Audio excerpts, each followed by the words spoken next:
আমার ১ম প্রেম ছোটবেলায় মানে ১ম প্রেম খুলনাতে ছিলাম।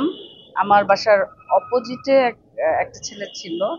আমি 6 এ পড়তাম, খুব সম্ভবত সে 8 এ পড়তো। তো ওকে ১ম ভালো লেগেছে। ছেলেরও ভালো লেগেছে আমারও। বাট আমরা অনেক লং ডিসট্যান্স এর প্রেম থাকে না? মানে কখনো সামনাসামনি আমাদের দেখা হয়নি। ওই মাঝখানে একটা রাস্তা, এই ব্যালকনি আর ওই ব্যালকনি। খুব সম্ভবত উনি সে দেশের বাইরে চলে যায়, আমাদের দেখা আর হয় না। তবে আমার মনে হয় একদিন খারাপ লেগেছে, যেদিন চলে যায় দেখলাম যে ব্যাগ ট্যাগ নিয়ে ওর বাবার গাড়িতে করে চলে যাচ্ছে দেশের বাইরে, ওরা সেটল। তো ওই দিন একটু ব্যালকনিতে দাঁড়িয়ে খারাপ লেগেছে।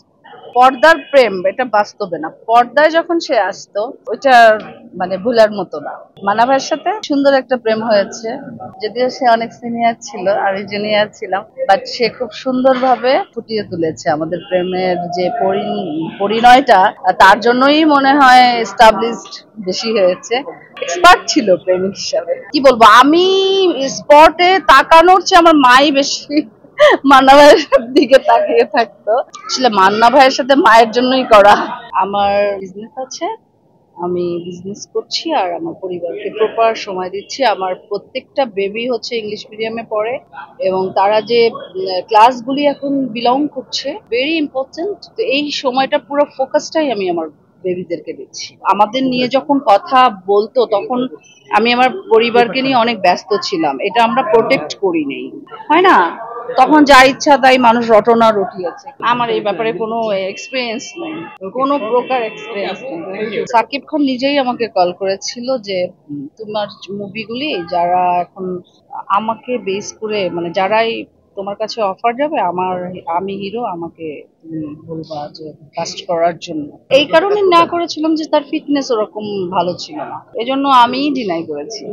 সাকিবের একটা জিনিস আমার ভালো লাগে না, সেটা হচ্ছে যে সাকিব মানে অন কাইন্ডস অফ ঘরবন্দি থাকে, কোনো মানে এফডিসির কোথাও পাওয়া যায় না, কিংবা এই যে এফডিসির যে তার আশেপাশের লোকজন তাদের সাথেও তাকে দেখা যায় না, কিন্তু মান্না ভাই এমন ছিল না।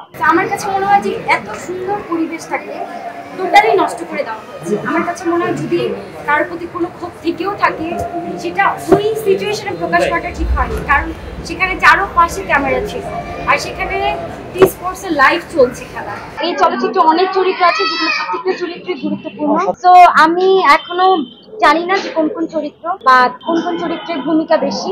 ছবিটা দেখার পরে বুঝতে পারবো যে এই চরিত্রটা আমি করলে মনে ভালো। এটার ফিডব্যাকটা কি আসবে। অনেক সেলিব্রিটি ছিল যেটা আমার চোখে পড়েছে, কারণ এখানে সেলিব্রিটি ক্রিকেট লিগ বলতে যে শুধু সিনেমা অঙ্গনে সেলিব্রিটি থাকবে তা কিন্তু না।